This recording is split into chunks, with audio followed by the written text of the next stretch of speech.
இந்த மிஷின் பேர் பார்த்தீங்கன்னா லெக் ப்ரெஸ். இதில் ஒரே ஒரு டைப் ஆஃப் எக்ஸசைஸ் தான் பண்ண முடியும். அது வந்து லெக் ப்ரெஸ். ஸோ அந்த லெக் ப்ரெஸ் எப்படி பண்ணுறது அப்படிங்கிறத நான் சொல்கிறேன். அதர் மிஷின்ஸ்க்கு இந்த மிஷின்ஸ்லாம் பார்த்தீங்கன்னா இதில் வந்து இது ஒரு பிளேட் லோடர் மிஷின். ஸோ பிளேட்ஸே பார்த்தீங்கன்னா லோட் பண்ணுறதுக்கே 4 கம்பி கொடுத்துருக்காங்க. ஏன் அப்படின்னா இருக்கிறதுலே நம்மளுக்கு வந்து அதிகமாக லோடு ஏற்ற முடிகிற ஒரு மசில் பார்த்தீங்க அப்படின்னா லெக்கு தான். ஸோ இதில் நிறைய பேர் பார்த்தீங்கன்னா 300-400 கிலோட ரொம்ப அசால்ட்டாக போடுவாங்க. உங்களோட நீங்கள் யூஸ்வலாக போகிற ஜிம்மில் கூட நீங்கள் பார்த்துருப்பீங்க. இந்த மிஷின் எப்படி யூஸ் பண்ணுறது நான் சொல்கிறேன்.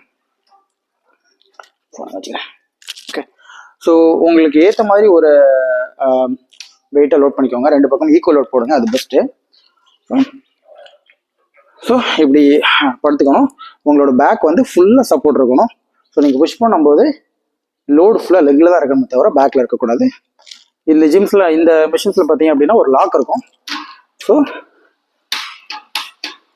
கொஞ்சம் ஒரு ஸ்டாண்டர்ட் ஒரு வைட் பொசிஷனில் லெக் வச்சுட்டு ரிலீஸ் பண்ணிங்கன்னா லோட் ரிலீஸ் பண்ணிங்கன்னா உங்களால் லாக்கை ரிலீஸ் பண்ணிக்கலாம். அதுக்கப்புறம் ப்ரெஸ் பண்ணுங்க. எவ்வளோ தூரம் எடுக்க முடியுமோ அவ்வளோ தூரம் கீழே எடுத்து ப்ரெஸ் பண்ணுறீங்க. பண்ணி முடிச்சுட்டு அகைன் லாக் பொசிஷன் வச்சுட்டு இது ஒரு ஹேண்டில் கொடுத்துருப்பாங்க. இதை வந்து இதில் பிடிச்சிட்டு எந்திரிச்சிக்கலாம். அவ்வளோ.